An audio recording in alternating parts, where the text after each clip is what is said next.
The parking garage on 5th Street had become part of Maya Rodriguez's daily routine over the past 4 months. Arrive at 7:45 a.m., park in spot C27 on the 3rd level, take the Sky Bridge directly into the Hartman building where she worked as a graphic designer for a mid-sized marketing firm. Simple, predictable, safe. Except this morning, as Maya pulled into her usual spot, she noticed the silver Toyota Camry 3 spaces down, the same silver Camry she'd seen yesterday morning and the day before that, and possibly the day before that. Though she'd been trying to convince herself she was being paranoid. Maya's hands tightened on the steering wheel, her heart rate accelerating in that familiar way that meant her body recognized danger before her mind wanted to acknowledge it. She sat in her car for a long moment, staring at the Camry through her rearview mirror, looking for any sign of movement inside. Nothing. The car appeared empty.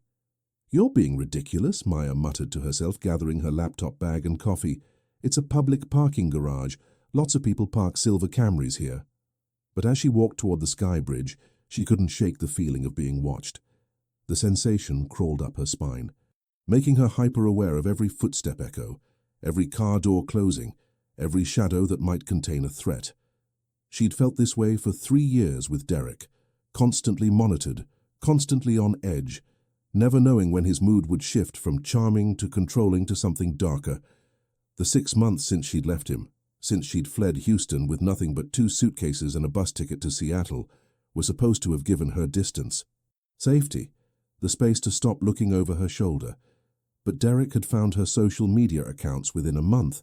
Despite her blocking him and changing her username, he'd found her email address and sent messages that started apologetic and escalated to accusatory. He'd somehow gotten her new phone number. She still didn't know how, and left voicemails that made her hands shake. Maya had changed her number again, deleted all social media, started using only her middle name at work, Maya instead of Christina, hoping the added layer of anonymity would help. For 3 months, it had been quiet. She'd started to relax, to believe she might actually be free. Then the silver Camry had appeared. The Hartman building's lobby was already busy with the morning rush of employees. Maya badged in through security, nodding to Marcus, the older security guard who always greeted everyone by name. "Morning, Maya," he said with his usual warm smile. "You okay? You look a little pale." "Just didn't sleep great," Maya lied, forcing a smile. "Too much coffee will fix it."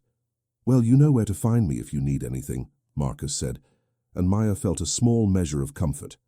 Marcus had been kind to her since her first day, in that grandfatherly way that never felt invasive. He'd noticed when she'd been jumpy around loud noises, had quietly positioned himself between her and an aggressive sales rep who'd gotten too close once. He paid attention. Maya took the elevator to the 7th floor, where Creative Solutions occupied half the space. The office was open concept, with glass-walled meeting rooms and clusters of desks arranged by department. Her desk was in the corner by the windows, a location she'd specifically requested because it meant she could see anyone approaching and had a clear view of the elevator banks. "Morning, stranger." The voice came from directly behind her, and Maya jumped, nearly dropping her coffee. Cameron Walsh steadied her elbow, stepping back immediately when he saw her reaction. "Sorry, didn't mean to sneak up on you. You okay?" Maya took a breath, willing her heart rate to slow. Cameron was the creative director, technically her boss, though he insisted everyone call him by his first name. He was in his mid-30s, with dark hair that always looked slightly disheveled, and an easy confidence that came from being genuinely good at his job. He was also the person Maya had been carefully keeping at arm's length for 4 months, despite his friendly overtures. "I'm fine," Maya said, setting down her coffee with shaking hands. "Just startled." Cameron's brown eyes were concerned, and Maya saw him notice her trembling fingers. "You've been jumpy lately." "More than usual. Is everything okay? If someone here is making you uncomfortable?" "No, everyone's been great," Maya interrupted quickly. "Really, I'm just not a morning person." It was a weak excuse, and Cameron's expression said he knew it, but he didn't push, which Maya appreciated instead. He held up a portfolio folder. "I wanted to catch you before the morning meeting, the Henderson campaign. Your mock-ups are incredible. Best work I've seen from you yet. I'm putting you forward as lead designer." Maya blinked, surprised. "Lead?" But I've only been here 4 months. There are people with more seniority who don't have your eye for composition, Cameron interrupted. Seniority doesn't trump talent, Maya. You've earned this. He paused, studying her face. Unless you don't want it. No pressure if you'd rather stay in a support role. No, Maya stopped, processing. Lead designer meant more visibility, her name on client presentations, possibly her photo on the company website. All things that made her easier to find, but it also meant validation of her skills. Proof that she could rebuild a career Derek had tried to convince her she wasn't smart enough to have. I want it, Maya said more firmly. Thank you. Cameron's smile was warm. Good, we'll discuss details after the meeting. And Maya, he waited until she met his eyes. Whatever you're dealing with, whatever's making you look over your shoulder all the time, you're safe here, okay? This is a good place with good people. You don't have to be on guard every second. Before Maya could respond, Cameron headed toward the conference room. Leaving her standing at her desk with an uncomfortable mixture of gratitude and anxiety, she didn't know what was more dangerous, being invisible or being seen. The morning meeting was standard, project updates, client feedback, brainstorming for new pitches. Maya contributed when asked, but mostly she watched the door, tracked who entered and exited, stayed aware of her surroundings in a way that had become second nature. She didn't realize she was doing it until Cameron caught her eye across the conference table and gave her a questioning look. Maya forced herself to focus on the presentation, to stop treating the office like a threat zone. This was supposed to be her fresh start. She couldn't let Derek's shadow poison it. After the meeting, Maya returned to her desk to find an email from an unknown sender. Her stomach dropped before she even opened it. Found you, Christina. Did you really think you could hide? Seattle's not that big. We need to talk. I'll be waiting. Demaya's vision blurred. Her hands were shaking so badly she could barely close the laptop. He knew where she was. He knew the city. At least, the silver Camry in the parking garage. That was him. Had to be. Which meant he knew where she worked. Knew her route. Had been watching her for days. Maya, Cameron's voice came from beside her desk. You just went completely white. What's wrong? Nothing. I'm fine. Maya started automatically. Don't do that. Cameron's voice was gentle but firm. Don't pretend everything's fine when you're clearly terrified. What happened? Maya looked at him, really looked at him, and saw genuine concern. Not the predatory curiosity Derek had always disguised as care. Cameron wasn't asking because he wanted control. He was asking because he could see she was scared and wanted to help. I got an email, Maya heard herself say, from someone I've been trying to avoid. Someone who... She stopped, not sure how much to share. Someone I left behind when I moved here. Cameron's expression darkened with understanding. An ex? Maya nodded, not trusting her voice. Is this person dangerous? Cameron asked carefully. Maya thought about the times Derek had cornered her in their apartment, blocking the door while he explained all the ways she'd disappointed him. The way he'd isolated her from friends, monitored her phone, made her account for every minute of her day. The carefully controlled anger that never quite spilled over into something she could point to as proof, but lived in the space between his words and his too tight grip on her arm. I don't know, Maya whispered. He never... It wasn't like... She couldn't find words that captured the reality. He controlled everything, made me feel like I couldn't breathe. When I left, he said he'd find me, that I belonged to him, that I'd never really be free. Did you file a restraining order? Cameron asked. I tried, but he's careful. Never leaves evidence, never makes direct threats. The police said they couldn't do anything without proof of danger. Maya's laugh was bitter. Apparently being terrified isn't enough. Cameron was quiet for a moment, his jaw tight. Then, forward me that email and any others he's sent also. Are you parked in the building garage? Maya nodded. Confused by the question, what level and spot number? 3rd level C27, why? Cameron pulled out his phone and typed rapidly. I'm texting Marcus in security, giving him your plate number and parking location, plus a description of your ex. Marcus is going to keep an eye on your car and the garage access points. If this person shows up, we'll know. You don't have to... Maya started. Yes, I do, Cameron interrupted. Maya, you work here. That means you're part of this team, and we protect our team. More than that. He paused, something vulnerable crossing his face.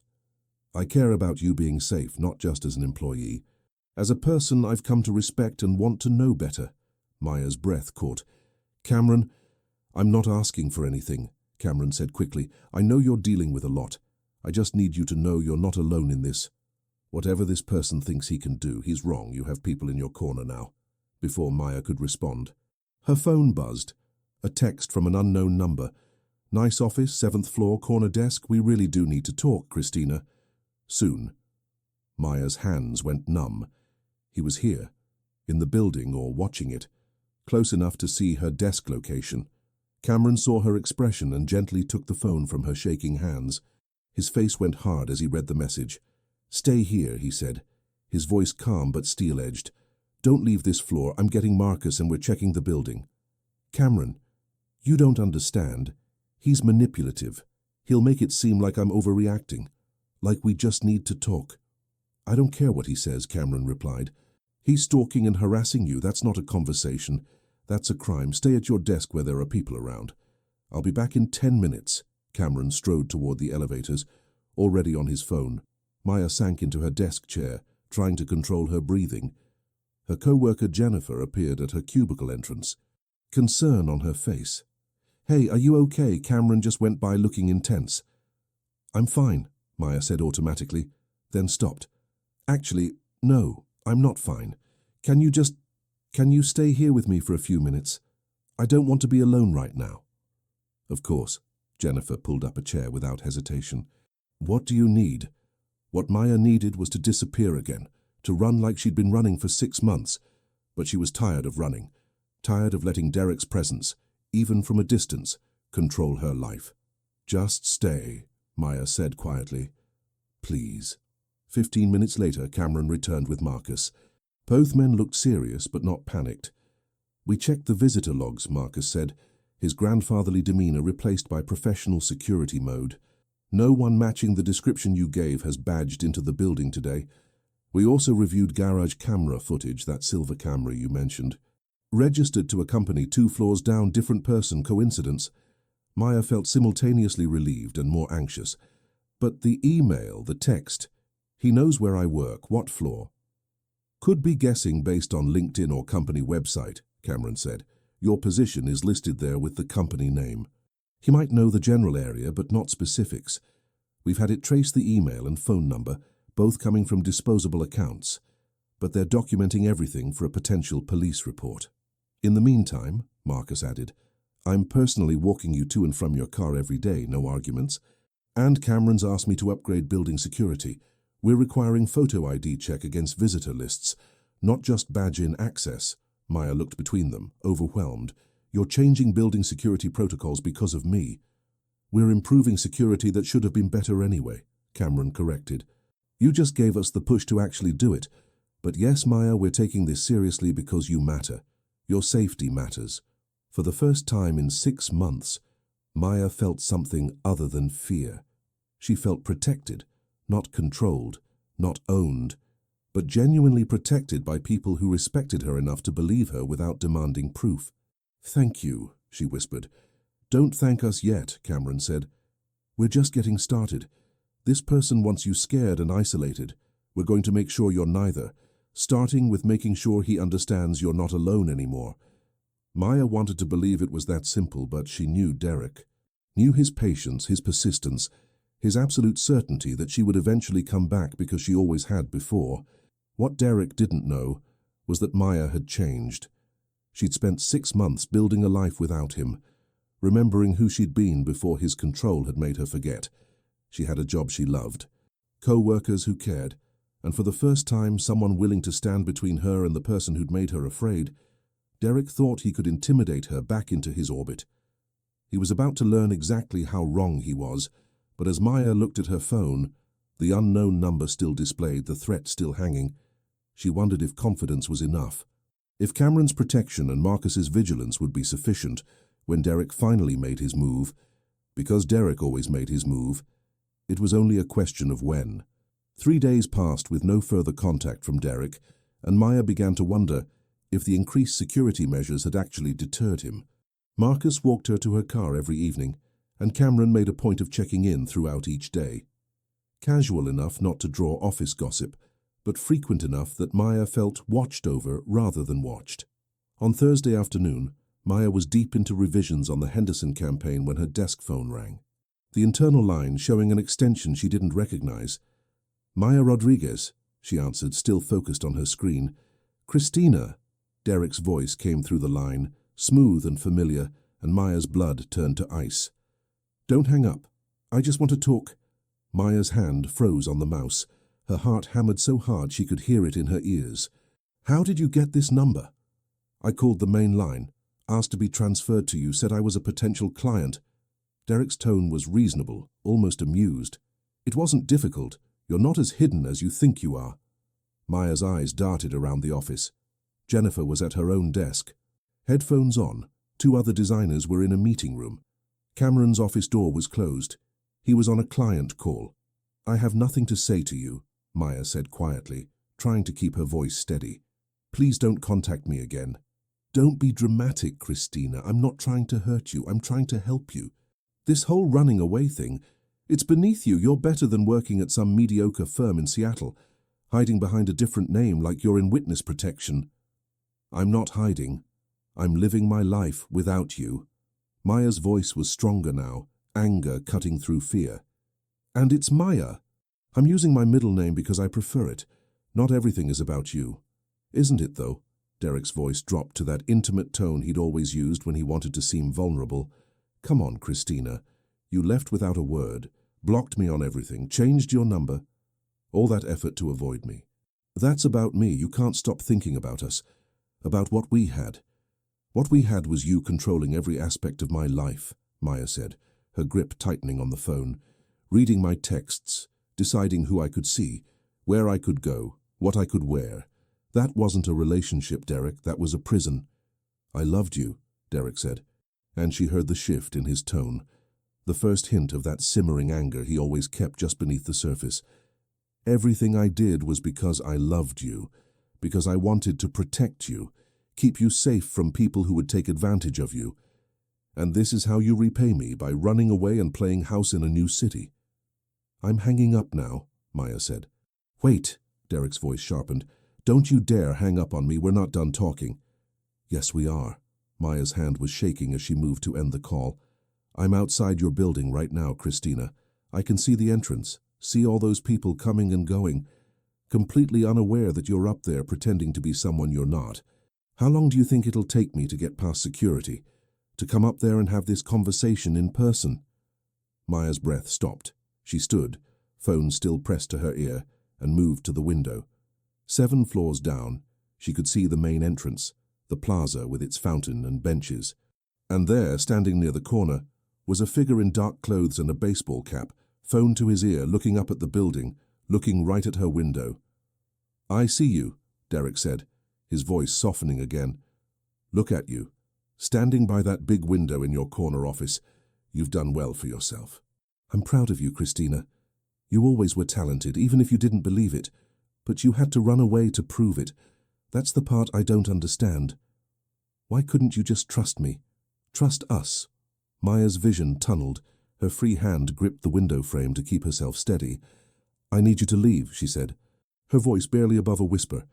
"Please, Derek, just leave me alone." "I can't do that," Derek replied, and now she heard the edge in his voice, the possessiveness he'd always disguised as devotion. "You're mine, Christina. You've always been mine, this little independence phase. It's time for it to end. Come down here, we'll go somewhere and talk, really talk like we used to. You'll remember what we had, what we can have again." "No." The word came out stronger than Maya expected. "I'm not coming down there. I'm not talking to you. I'm calling the police and filing a harassment report." "With what evidence?" Derek laughed. "I called your work number and asked to talk. That's not illegal. I'm standing on a public sidewalk, also not illegal. You're the one who's been running, Christina, hiding, lying about who you are. Who looks more unstable here? Me, trying to have a conversation with someone I care about, or you, panicking over a phone call." Maya's eyes burned with angry tears because he was right. Legally, he hadn't done anything actionable. He'd been so careful, so calculated in his approach, just like always. "I have to go," Maya said. "Don't you dare." Derek started, but Maya ended the call and immediately turned to scan the office. Cameron's office door was opening. His client call apparently finished. Maya didn't think, just moved, crossing to his office in quick strides. "Maya." Cameron looked up, his expression immediately shifting to concern when he saw her face. "What happened?" "He called on my work line and he's outside right now. Standing near the entrance, I can see him from my window." The words tumbled out in a rush. Cameron was already moving, pulling out his phone. "What's he wearing?" "Dark clothes, baseball cap, near the fountain on the west side." Cameron spoke rapidly into his phone. "Marcus, we have a situation. West Plaza entrance, male in dark clothes and baseball cap. Subject has been harassing our employee Maya Rodriguez. Can you get eyes on him? Don't approach, just observe and document." There was a pause while Cameron listened. "Understood. Keep me updated." He ended the call and turned to Maya. "Marcus is checking now. Come away from the window. If he saw you there, I don't want you visible anymore." Cameron guided Maya into his office, closing the door and adjusting the blinds. The space was private, quiet, insulated from the rest of the floor. "Tell me exactly what he said," Cameron asked. His voice calm but his expression serious. Maya recounted the conversation, her voice shaking slightly as she repeated Derek's words. Cameron's jaw tightened progressively throughout her account. "He's escalating," Cameron said when she finished. "The email was testing boundaries, the text was pushing further. Now he's making direct contact and physical presence known. This is a pattern, Maya, and it's going to get worse unless we stop it." "But he hasn't technically done anything illegal," Maya said, defeated. "He keeps saying that, and he's right. He's careful. He always has been. Being careful doesn't make it less threatening." Cameron pulled up something on his computer. "I'm documenting all of this. The call to your work line, his admission of being outside the building, his statements about you belonging to him. We're building a case, even if each individual incident seems minor." Maya sank into one of Cameron's chairs.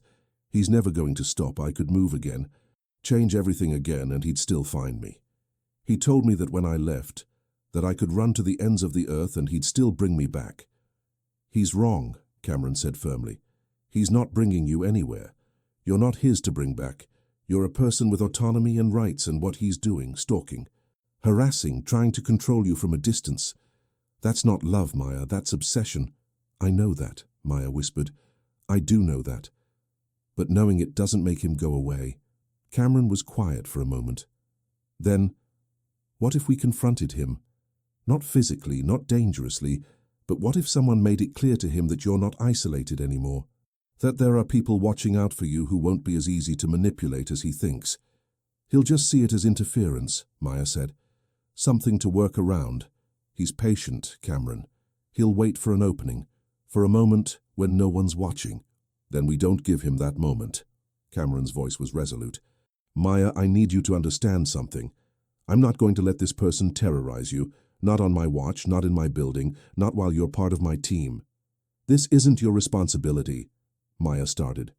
"It became my responsibility the moment you told me what was happening," Cameron interrupted. "But more than that, it became personal the moment I realized I care about more than just your safety as an employee." Maya looked up at him, startled by the admission in his voice. "I know the timing is terrible," Cameron continued, his expression vulnerable in a way she'd never seen. "And I know you're dealing with enough without me adding complications. But I need to be honest with you. I've been interested in you since your first week here, the way you approach problems, the way you see design possibilities that no one else notices, the way you're kind to everyone, even when you're clearly carrying your own weight." "Cameron," Maya's voice caught. "I'm not asking for anything," Cameron said quickly. "I just need you to know that my investment in your safety isn't just professional courtesy. I care about you, Maya, and I'm not going anywhere, regardless of what this person thinks he can do." Before Maya could respond, Cameron's phone buzzed. He checked it, his expression darkening. "Marcus says the subject left the plaza area about 5 minutes ago, heading toward the parking garage entrance."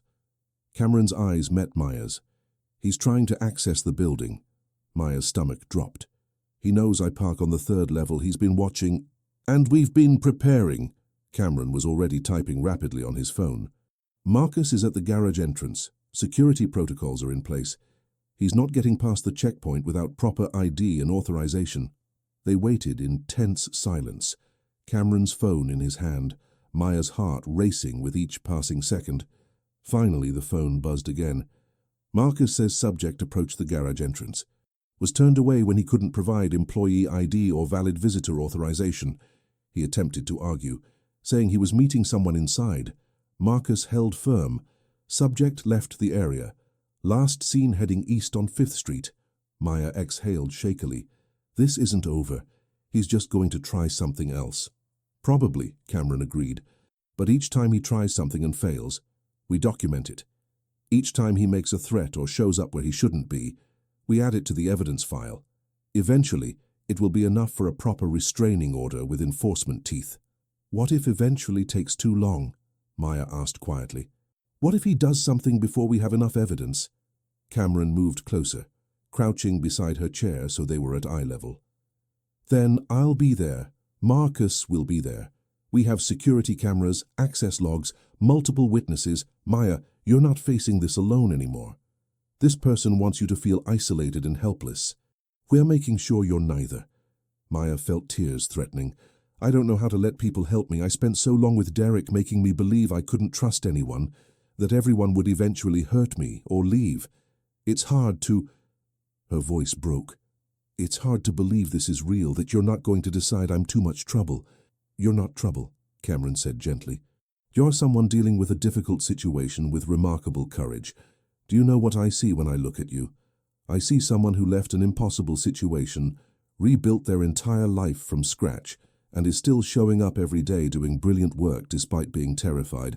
That's not trouble. Maya, that's strength. The tears spilled over then, and Maya didn't try to stop them. Cameron pulled a tissue box closer but didn't move to touch her, respecting her space even in this moment of vulnerability. I'm scared, Maya admitted. All the time. I'm scared of him finding me, scared of him hurting the people trying to help me, scared that I'll never really be free of looking over my shoulder. That's understandable, Cameron said. You've been in survival mode for a long time, but you're not just surviving anymore, Maya. You're living, building a career, making connections, creating a life he doesn't get to be part of. And each day you do that, you're proving him wrong about who you are and what you're capable of. Maya wiped her eyes, trying to compose herself. What happens now? Now you go home early, Cameron said, standing. I'm driving you. We'll coordinate with Marcus to make sure the route is clear, and I'll see you safely inside your building. Tomorrow, we're implementing additional security measures. I want you parking in a reserved spot on the ground level, closer to the security office, and I'm reassigning your desk to an interior location, away from windows. You don't have to rearrange the whole office, Maya protested. I'm not rearranging the whole office. I'm making smart security decisions for a valued employee. Cameron's smile was gentle. Let people help you, Maya. Let me help you, please. Maya looked at him. This man who barely knew her, who had no obligation beyond professional courtesy, who was choosing to stand between her and her past without expecting anything in return. Okay, she whispered. Okay. An hour later, Maya was safely inside her apartment, the deadbolts engaged, the curtains drawn. Cameron had walked her up, checked each room, and only left after she'd confirmed her door was locked behind him. Her phone buzzed with a text from Cameron.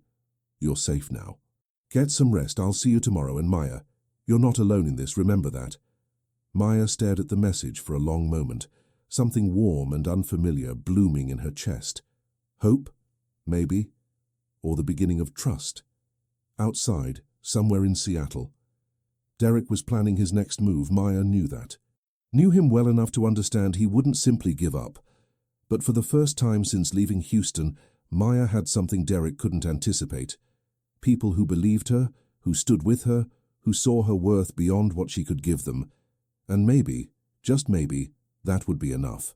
Friday morning, Maya arrived at work to find her belongings had been moved to a new desk. Interior location, no windows, positioned with clear sightlines to both Cameron's office and the main elevator bank. A small plant sat on the corner with a note in Cameron's handwriting. Fresh start, new view. You've got this. Maya felt something loosen in her chest. She was setting up her laptop when Jennifer appeared with coffee. "So, the rumor mill is churning," Jennifer said without preamble. "Something about increased security and you getting a personal escort service from Cameron. Want to tell me what's actually going on?" Maya hesitated, then decided honesty was easier than deflection. "My ex found me. He's been showing up, calling, making it clear he knows where I work. Cameron and security are helping make sure I stay safe." Jennifer's expression shifted from curiosity to concern. "The ex you left Houston to get away from?" Maya blinked. "I never told you about Houston." "You didn't have to. I'm from Texas. I recognize the accent you try to hide, plus you flinch every time someone mentions it." Jennifer sat on the edge of Maya's new desk. "Is this person dangerous?" "I don't know," Maya admitted. "He never crossed certain lines before, but he's never been told no this definitively either. I don't know what he'll do." "Well, for what it's worth, Cameron's taking this seriously. And between you and me," Jennifer lowered her voice, "he looks at you like you're the most interesting thing in any room, has since you started. So his protective streak isn't just professional." Maya felt heat rise in her cheeks. "We're not yet," Jennifer interrupted with a knowing smile. "But once you've dealt with the scary ex situation, you might want to notice that the creative director is very single, very decent, and very interested." Before Maya could respond, Cameron emerged from his office, spotting her at the new desk. "Good, you found it. How's the location?" "Strategic," Maya said, echoing his earlier description. "Thank you for this. Just making sure you're comfortable. Also," Cameron held up his phone, "Marcus just sent me security footage from last night. Your ex was back at the building around 11 p.m. Testing access points. He tried the main entrance, 2 side doors, and the parking garage, all secured, all documented. I'm taking it to the police this afternoon to add to the harassment file." Maya's brief sense of security evaporated. "He came back after being turned away. And will keep coming back until we make it legally costly for him to do so," Cameron said. "Which is why I need you to come with me to the police station. Your testimony combined with the evidence we've gathered might be enough for a temporary restraining order with enforcement provisions." "I tried that in Houston," Maya said, old defeat creeping into her voice. "They said there wasn't enough evidence of danger." "Seattle isn't Houston," Cameron replied. "And you weren't documenting everything systematically before. We are now, plus you have witnesses. Me, Marcus, Jennifer, if needed. We can establish a pattern of behavior that demonstrates escalation." Maya wanted to believe it would work, but experience had taught her that the system often protected people like Derek, people who knew exactly how to stay just inside legal boundaries while making someone else's life hell. "Okay," she said finally. "I'll go with you, but Cameron, if this doesn't work, if they can't do anything, then we adapt," Cameron said firmly. "We keep documenting, we stay vigilant, and we don't let him isolate you one way or another, Maya. This ends, I promise you that." The police station visit that afternoon was both validating and frustrating. The officer who took their statement was sympathetic but cautious. "What you're describing is definitely harassment," Officer Kim said, reviewing the documentation Cameron had printed. "The repeated contact after being told to stop, the showing up at her workplace, the veiled threats about bringing her back, that's all concerning. However, for a restraining order with teeth, we need to demonstrate either explicit threats of harm or a clear pattern that suggests escalating danger." "How much more pattern do you need?" Cameron asked, his frustration barely contained. He's contacted her multiple times, shown up at her building repeatedly, admitted to tracking her across state lines. "All of which we're documenting," Officer Kim assured him, "and I'm filing this report as harassment with stalking indicators if he makes any further contact, especially anything that could be construed as threatening. Call 911 immediately. Each incident builds the case. Eventually, we'll have enough for a judge to issue a restraining order he can't dismiss as a misunderstanding."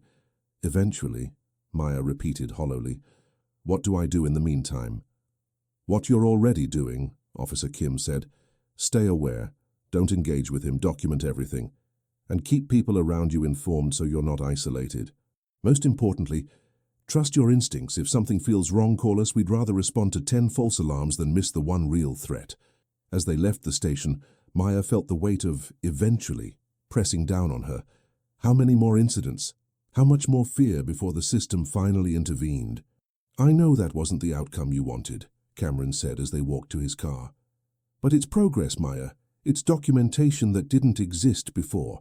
Next time Derek makes contact, we're that much closer to legal action. What if there isn't a next time? Maya asked. What if he's realized he can't get to me at work? So he finds another way, my apartment, the grocery store somewhere I'm more vulnerable. Cameron unlocked the car but didn't get in, turning to face her over the roof. Then I want you to call me, day or night. Doesn't matter. If you feel unsafe, if you see him, if anything seems wrong, you call me immediately. Okay. Cameron, you can't be my personal security service. Watch me, Cameron interrupted. Maya, I'm not asking your permission. I'm telling you that I'm invested in your safety, and I'm not backing down just because it's complicated or inconvenient, so save my number under something you'll remember to call, and use it if you need to. Maya looked at him across the car. This man who'd inserted himself into her crisis without hesitation, and felt that dangerous warmth again, the feeling that maybe she could depend on someone, that maybe not everyone would eventually let her down.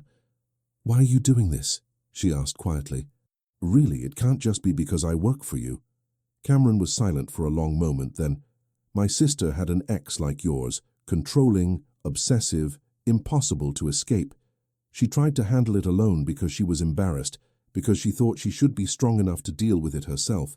By the time she finally told our family what was happening, she'd been living in fear for almost a year. His voice went rough with emotion. We got her out, got her safe, got legal protection in place.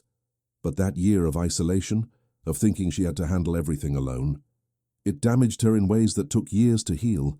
When I see you going through something similar, I can't just stand by. I won't, not again. What happened to your sister? Maya asked. She's good now. Married to someone who actually deserves her, living in Portland, working as a therapist, helping other people escape similar situations. Cameron's smile was slight. She told me once that the hardest part wasn't leaving. It was learning to trust again after.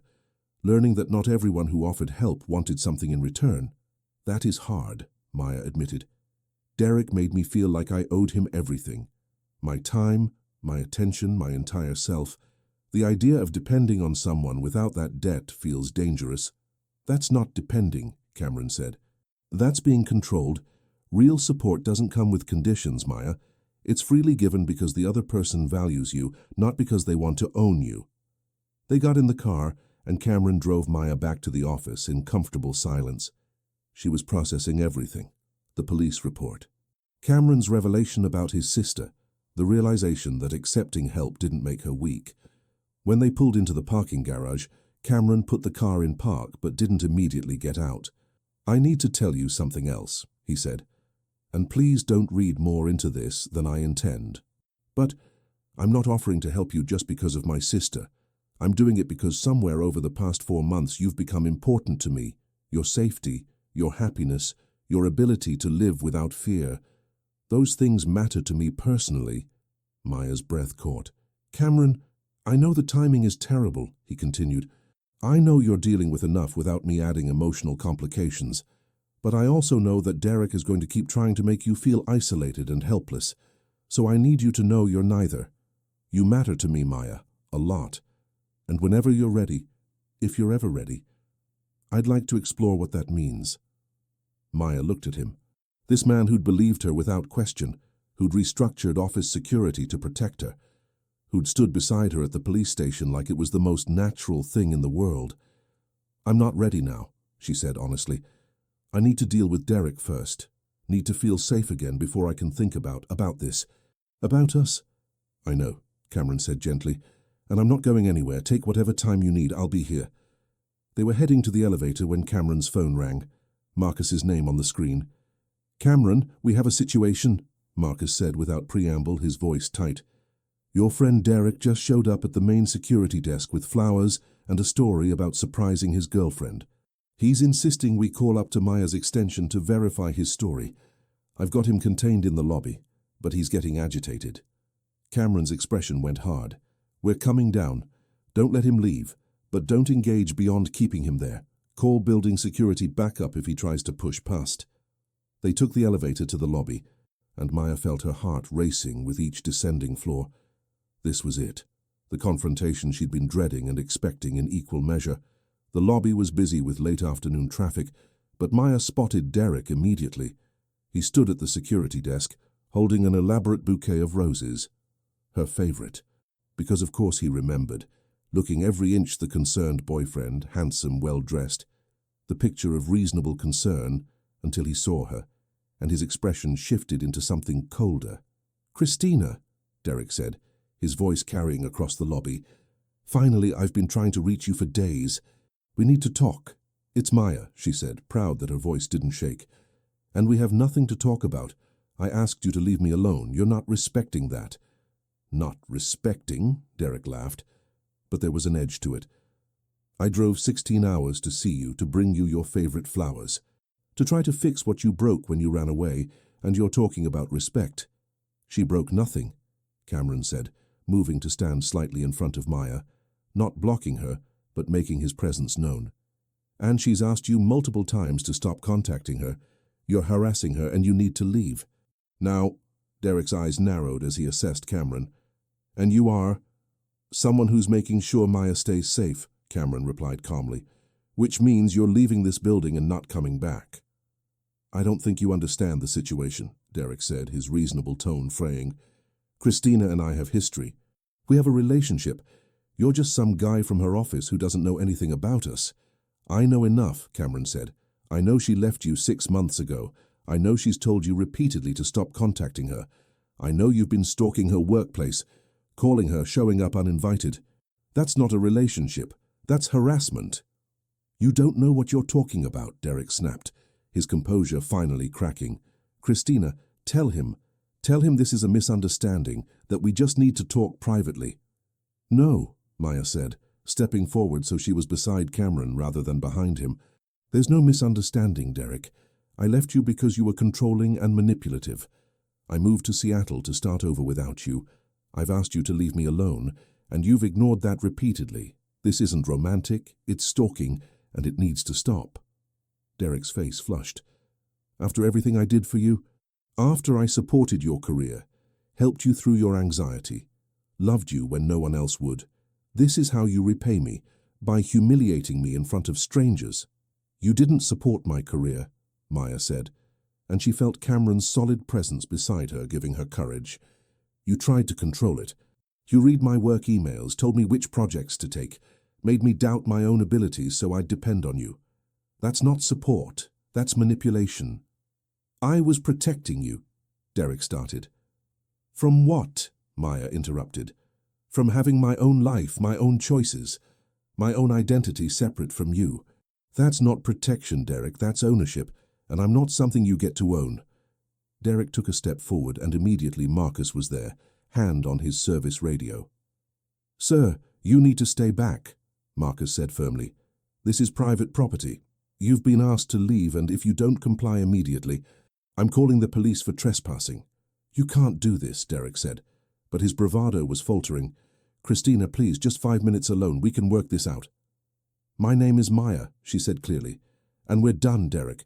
We've been done for 6 months. The only thing you're working out is how to accept that and move on." Derek looked between Maya, Cameron and Marcus, seeming to realize for the first time that the script he'd written, where he showed up and she came back, grateful and apologetic, wasn't playing out the way he'd expected. "This isn't over," Derek said finally, his voice cold. "You can't just erase 3 years, Christina. You can't pretend we meant nothing." "We did mean something," Maya said quietly. "We meant I learned what I won't tolerate ever again. Now leave and don't come back." For a moment, Derek looked like he might argue further, but Marcus had been joined by 2 other security officers, and the lobby was full of witnesses, whatever Derek had planned. This wasn't the environment for it. "You'll regret this," Derek said, dropping the flowers on the security desk. "You're making a mistake." "The only mistake I made was staying as long as I did," Maya replied. "Goodbye, Derek." Derek left, escorted out by security, and Maya watched through the glass doors as he disappeared into the Seattle afternoon. Her hands were shaking with adrenaline, but she felt something else too. A weight lifting, a certainty settling. "You okay?" Cameron asked quietly. "Yeah," Maya said, and realized she meant it. "I'm okay." "That was incredibly brave," Cameron said. "The way you stood up to him made yourself clear. I'm proud of you." "Maya, I couldn't have done it alone," Maya admitted. "Having you here, knowing I had backup, that made all the difference." Marcus approached, holding the abandoned flowers.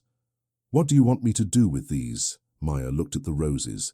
Expensive, elaborate, exactly the kind of grand gesture Derek thought would fix everything.